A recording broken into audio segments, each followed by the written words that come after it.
हैं, आज भगवान रो रहे हैं। क्यों भगवान रो रहे हैं? क्योंकि आज भगवान को वृंदावन की याद आ रही है, वृंदावन की गोपिकाओं की याद आने लगी आज भगवान को। जब रोने लगे तो उद्धव जी महाराज आ गए। जब भैया उद्धव जी महाराज आ गए, उद्धव जी महाराज ने कहा कि प्रभु क्यों रो रहे हो? आपके रोने का कारण क्या है? उद्धव जी महाराज भगवान श्री कृष्ण को जानते थे कि यह भगवान हैं, लेकिन गोपिकाएं नहीं जानती थी कि कृष्ण भगवान हैं। अगर गोपिकाएं जानती कि कृष्ण भगवान हैं तो गोपिकाएं रोती ही क्यों? लेकिन उद्धव जी जानते थे कि कृष्ण भगवान हैं। उद्धव जी पहुंच गए और उद्धव जी कहने लगे कि हे कृष्ण क्यों रो रहे हो? आज कृष्ण कहने लगे कि हे सखा उद्धव, हम क्या बताएं, हम मथुरा में आए हुए काफी समय हो गए, लेकिन हमें मथुरा में अच्छा नहीं लग रहा है आज। कहा क्यों महाराज? प्रभु क्यों अच्छा नहीं लग रहा? आपके ही तो साथी हैं, यहाँ पर गोपवाल हैं, आपके नाना उग्रसेन आज राजगद्दी के स्वामी बन गए हैं, आपको क्यों अच्छा नहीं लग रहा है? आज कन्हैया कहने लगे हे उद्धव, हमें वृंदावन की याद बहुत आ रही है। आज हमें वह गोपवाल याद आ रहे हैं, हमें श्री रामा की याद आ रही है, हमें सुदामा की याद आ रही है। हे उद्धव, कुछ उपाय करो ना कि हमें उन गोपवालों की याद ना आए, गोपिकाओं की याद ना आए। हे उद्धव, हमारी मैया हमें बहुत प्यार करती थी, बाबा नंद हमें प्राणों से ज्यादा चाहते थे। हे उद्धव, जब हमें खांसी भी आ जाती थी ना, मेरी मैया कई वैद्यों को ले आती थी कि हमारे लाला को आज खांसी आई, हमारे लाला को कुछ हो गया है क्या? हे उद्धव, अगर मैं थोड़ा बाहर चला जाता था ना गाय चराने के लिए, अगर शाम के समय से नहीं आता था ना, तो बाबा नंद गोप वालों को साथ लेकर आज ढूंढते थे कि हमारा कन्हैया आज क्यों नहीं आया, कन्हैया कहाँ चला गया। हे उद्धव, मेरे बिन वह गोपिकाएं कैसे रह रही होंगी, मेरे बिन गोपिकाओं की हालत कैसी होगी। आज कन्हैया कहने लगे कि उद्धव, यह आंसू देख रहे हो ना, हमें किसी बात का कष्ट नहीं है उद्धव। हम ये नहीं कहते कि आपकी मथुरा खराब है, नहीं उद्धव, लेकिन हम ये भी तो नहीं कह सकते वृंदावन से अच्छी आपकी मथुरा है। अरे वृंदावन हमारा प्राण है उद्धव, अगर वृंदावन हम नहीं जाएंगे तो यह कृष्ण के प्राण आज चले जाएंगे। हे उद्धव, हमारे वियोग में गोपिकाएं न जाने कितनी दुखी होंगी, न जाने कितने गोपिकाओं के प्राण चले गए होंगे। मेरे वियोग में न जाने गाय अपने बछड़ों को पिलाती होंगी कि नहीं, मेरे वियोग में न जाने कितने गाय बांझ हो गई होंगी। आज उद्धव ऐसे कहते कहते रोने लगे। उद्धव कहने लगे कि हे कन्हैया, क्या कह रहे हो? अगर आपको वृंदावन जाना है तो चलो हमारे साथ में, हम वृंदावन आपको छोड़ाएं। कन्हैया कहने लगे उद्धव, वृंदावन तो नहीं जाना, लेकिन आप वृंदावन तो जा सकते हैं ना उद्धव। कन्हैया कहने लगे उद्धव, मोहि ब्रज बिसरत नाही, मोहि ब्रज बिसरत नाही। हे उद्धव, हमें ब्रज नहीं भूलता। हे उद्धव, आप जाओ ना, आप गोपिकाओं का समाचार लेकर आओ, बाबा नंद का समाचार लेकर आओ, मैया यशोदा का समाचार लेकर आओ। उद्धव, आप ब्रजमंडल में आज जाओ।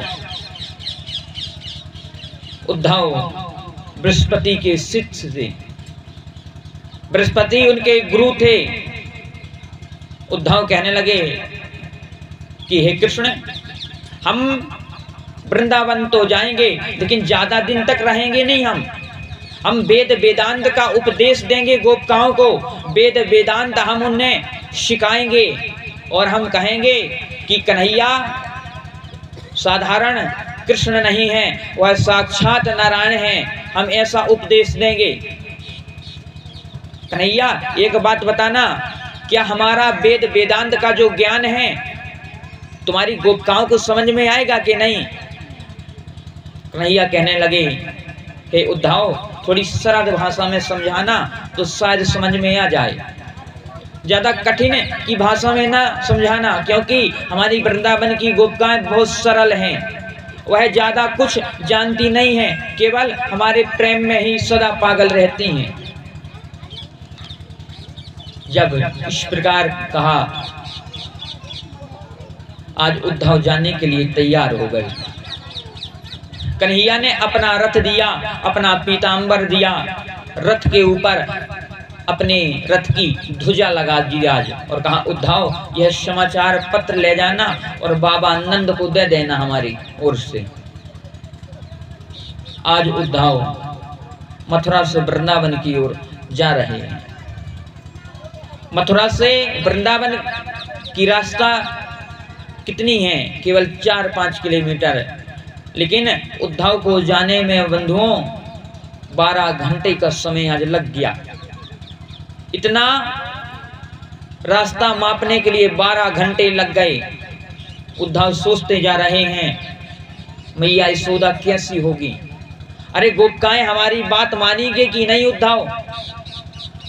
उद्धव अपने मन को आज समझा रहे हैं। और ऐसे सोचते सोचते भोर के समय पर उद्धव का रथ वृंदावन में प्रवेश कर गया। जैसे ही रथ भैया वृंदावन में प्रवेश किया, यहाँ गोपबाल रोने लगे।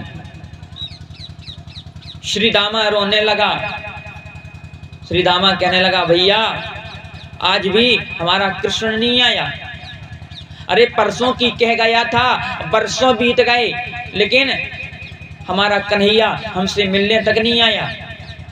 श्री दामा कहने लगा, सुदामा हम तो जानते थे यह निष्ठुर कृष्ण है, हमसे प्रीत भी कर लेगा, फिर हमारी याद भी नहीं करेगा। आज गोपबाल रोने लगे। बंधुओं विचार करो, उस स्थान पर अगर द्वापर युग में कहीं इस मनुष्य का अवतार हो जाता और कन्हैया का साथ मिल जाता तो यह जीवन कैसा होता?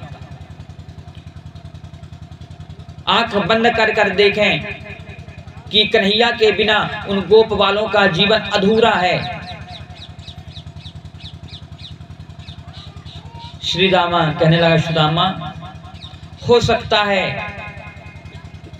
कि पानी के बिना मछली जीवित रह सकती हो, लेकिन हम कन्हैया के बिना जीवित नहीं रहेंगे। कन्हैया ही हमारा प्राण है, कन्हैया ही हमारा सर्वस्व है। कन्हैया को हम याद नहीं आते। जब ऐसा कर रहे थे तो एक रथ की ध्वजा दिखाई दी,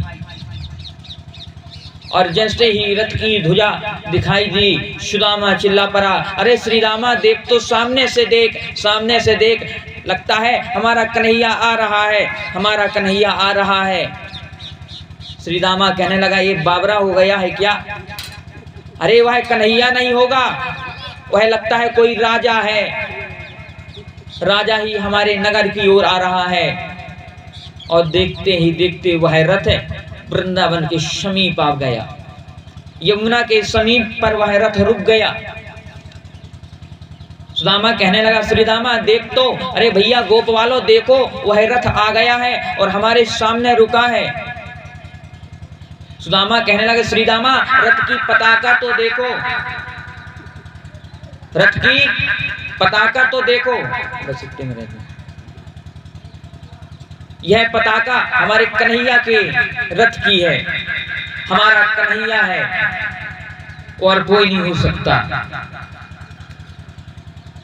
आज जैसे ही दौड़े दौड़े श्रीदामा गए। श्रीदामा कहने लगे अरे कन्हैया आ गए, लेकिन सुदामा बैठा हुआ है, सुदामा नहीं जा रहा। क्यों नहीं जा रहा सुदामा? सुदामा कहने लगा जब कन्हैया आएगा, हमारे पैर पकड़ेगा, हमसे क्षमा मांगेगा, तब हम जाएंगे। अरे बड़ा निष्ठुर है, इतने दिन बाद आया लेकिन इतना घमंड हो गया कि यह रथ से नहीं उतर रहा है। जब ऐसा कहा तो सुदामा से रहा नहीं गया और सुदामा दौड़े दौड़े रथ के समीप पहुंच गए। आज जैसे ही समीप पर गए, जैसे ही पर्दा उद्धव जी ने खोला, उद्धव जी एक सीढ़ी नीचे आए और कहने लगे हे शकाऊ, क्या यही वृंदावन है? बाबा नंद यशोदा का घर कहाँ है, महल कहाँ है? सुदामा कहने लगा बाहर कन्हैया, परसों की कहकर गया था, लेकिन बरसों बाद भी किसी को भेजा तो तूने अपने मित्र को भेज दिया। हे कन्हैया, तेरे से इतनी उम्मीद नहीं थी कि तू नहीं आएगा। अगर खबर लेनी थी तो एक बार आ जाता कन्हैया, हम तेरे को रोकते नहीं आज, लेकिन मित्र को खबर लेने के लिए भेज दिया। उद्धव जी ये कहने लगे हे भैया, नंदरानी का महल कहाँ है? बाबा नंद यशोदा कहाँ रहते हैं? तो सुदामा कहने लगा कि हे उद्धव जी, यह जो पनारा दिख रहा है ना, जहां पर यह पानी समाप्त हो जाए, वहीं महारानी यशोदा और बाबा नंद का महल है। हे उद्धव, यह कोई पानी नहीं है, यह कोई नदी का पानी नहीं है, यह गोपिकाओं के आंसुओं का पनारा है। जब से श्री कृष्ण छोड़कर गए हैं, उनके वियोग में वह आंसू बहा रही हैं। आंसुओं की धारा प्रतिदिन बह रही है, लेकिन आंसुओं की धारा याद भैया बंद नहीं हो रही। आज उद्धव जी नंद महल की ओर चल दिए। जैसे ही नंद महल में गए, बाबा नंद को प्रणाम किया। बाबा नंद को प्रणाम किया और बाबा नंद ने आशीर्वाद दिया और कहा कि मैं उद्धव, कृष्ण का मित्र। कहने लगे अच्छा अच्छा, आप उद्धव कृष्ण के मित्र हो ना? कहा कि हाँ। मैया यशोदा कहाँ है, हमें उनसे मिलना है। जैसे ही मैया यशोदा के पास गए, उद्धव ने कहा हे मैया, उद्धव का आपके चरणों में प्रणाम स्वीकार हो।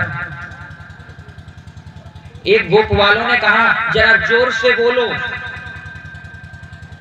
जैसे ही उद्धव कहने लगे मैया, उद्धव का चरणों में प्रणाम स्वीकार हो, मैया कहने लगी धीरे बोलो, धीरे। अरे तेज ना बोलो, मेरा लाला जग जाएगा। अरे अभी अभी तो सोया है। हे शका, अगर जोर से बोलोगे तो मेरा लाला रोने लगेगा। बंधुओं, मैया की दशा बड़ी विचित्र है। आज किसी को कुछ याद नहीं है, उनको क्या पता कन्हैया छोड़कर मथुरा चला गया। मैया उस लाला को उस पालने में देख रही हैं कि मेरा लाला याद सो रहा है। आज उद्धव जी देखकर अचंभित रह गए कि कृष्ण के प्रति कितना प्रेम करती है मैया। आज उद्धव जी के आंखों में आंसू आ गए। वाह कृष्ण, इसलिए तुमने हमें वृंदावन भेजा कि परीक्षा लेकर आओ। अरे हम खुद इनकी परीक्षा में आज फेल हो गए। अब उद्धव जी सुबह स्नान करने के लिए यमुना जी में गए। भोर के समय गोपिकाएं भी यमुना में जल लेने के लिए गईं। जैसे ही एक रथ को देखा, एक गोपी कहने लगी सखी, लगता है अक्रूर जैसा ही कोई फिर हमारे ब्रजमंडल में आ गया है। लगता है फिर कोई उत्पात होने वाला है। अभी हमारा कृष्ण गया, लगता है अब बाबा नंद भी चले जाएंगे। जैसे ही भैया ऐसा कहा तो उद्धव जी की भेंट आज गोपिकाओं से हो गई। जैसे ही उद्धव की भेंट आज गोपिकाओं से हुई, गोपिकाएं कहने लगी, हे सखी देखती हो, लगता है यही वो व्यक्ति है जो आज भैया यशोदा और बाबा नंद को भी ले जाएगा मथुरा।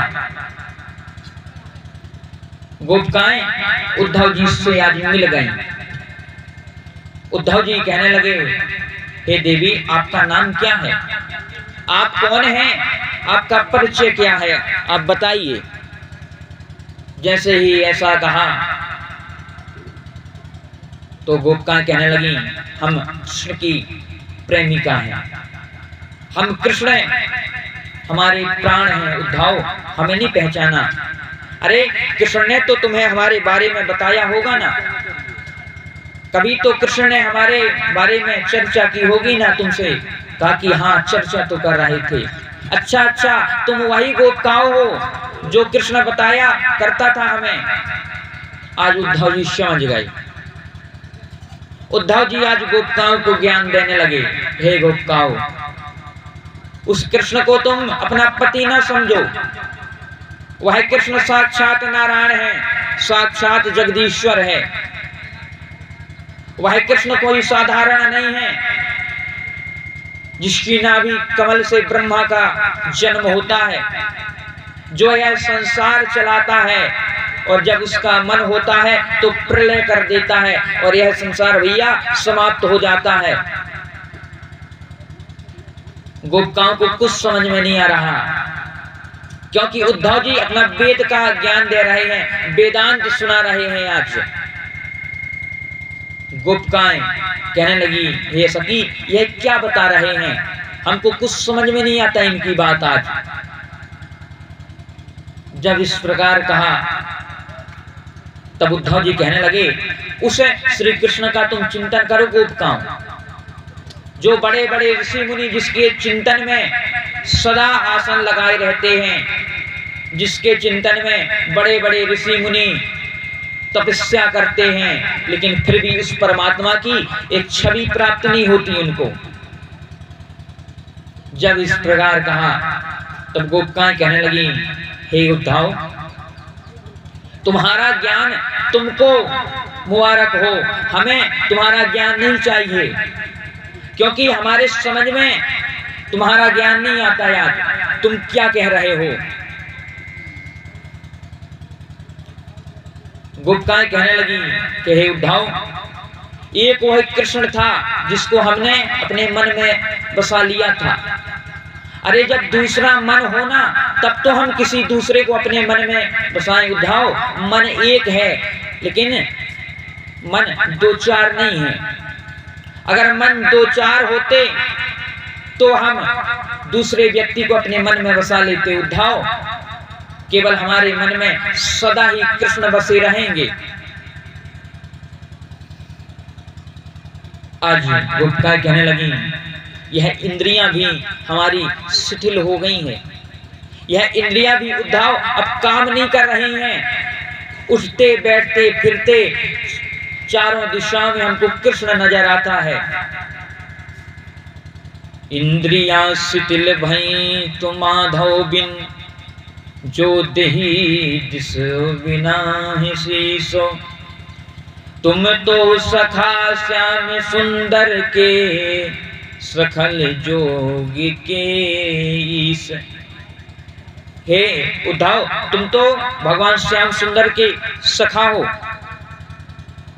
तुम कहते हो उस कन्हैया के हाथ नहीं होते, अगर उस कन्हैया के हाथ नहीं होते तो महारास रचाया क्यों उसने। तुम कहते हो वह अमना है, उसका मन नहीं होता तो हमसे प्रेम किया ही क्यों। तुम कहते हो उसका मुख नहीं होता तो गोप वालों का माखन खाया क्यों। गोपिकाएं कहने लगी, उद्धव तुम तो भय बोरे, पाती लेकर आए दौड़े। योग क्या जाने यहाँ रोम रोम पर श्याम है उद्धव, तुमको क्या पता कि हमारे एक एक रोम पर श्याम बसे हुए हैं। श्याम के बिना यह जीवन अधूरा है उद्धव। अगर कुछ समय और हमें श्याम नहीं मिला उद्धव तो यह गोपिकाएं अपने प्राण दे देंगी। हे उद्धव, तुम क्या चाहते हो? हम श्याम से मिलने के लिए रो रही हैं। नहीं उद्धव, अगर हम चाहती तो वृंदावन से मथुरा कोई दूर नहीं है। हम चाहती तो दिन में 2 बार मथुरा चली जाती और वृंदावन आ जाती। हे उद्धव, लेकिन हमको इससे मिलना नहीं है। हम तो यह चाहते हैं श्याम हमारे साथ 24 घंटे रहे। गोपिकाएं कहने लगी, कृष्ण तन कृष्ण मन, कृष्ण ही हमारो धन, आठों याम उद्धव हमें, कृष्ण ही सो काम है। हे उद्धव, हमारे कृष्ण तन है, कृष्ण ही हमारा मन है, कृष्ण ही हमारे 8 याम रहते हैं। हमें दूसरा कृष्ण नहीं चाहिए उद्धव, हमें तो वह यशोदा नंदन ही चाहिए, हमें वह देवकी नंदन ही चाहिए। उद्धव, आज हमारा मन सदा कृष्ण को समर्पित है।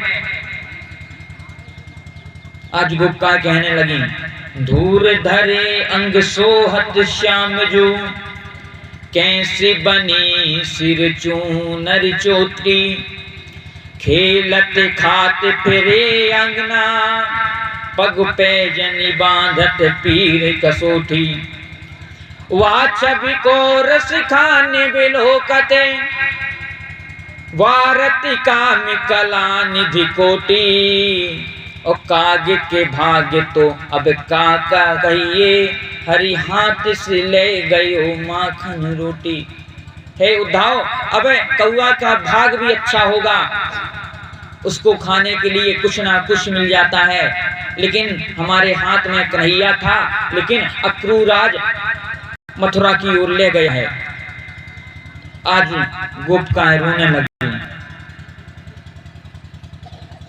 जैसे ही ऐसा कहा, उधर उद्धव जी का ज्ञान समाप्त हो गया। याद उद्धव जी लौटकर मथुरा गए और श्री कृष्ण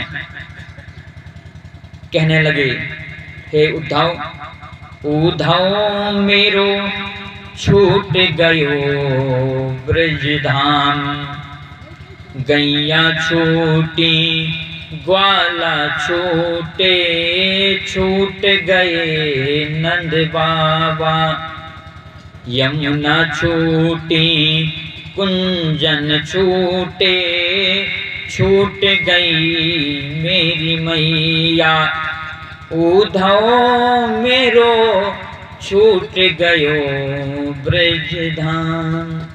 आज कन्हैया जब ऐसा कह रहे थे तो उद्धव समक्ष खड़े हो गए।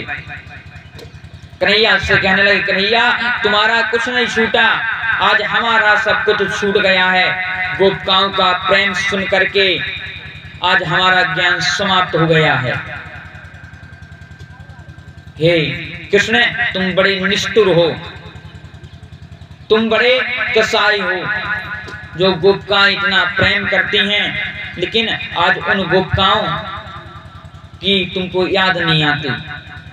अगर गोपिकाओं की तुम्हें याद आती कन्हैया, तुम आज यहाँ ना रहते, तुम आज सदा उनके साथ ही चले जाते। जब इस प्रकार कहा, तब आज श्री कृष्ण को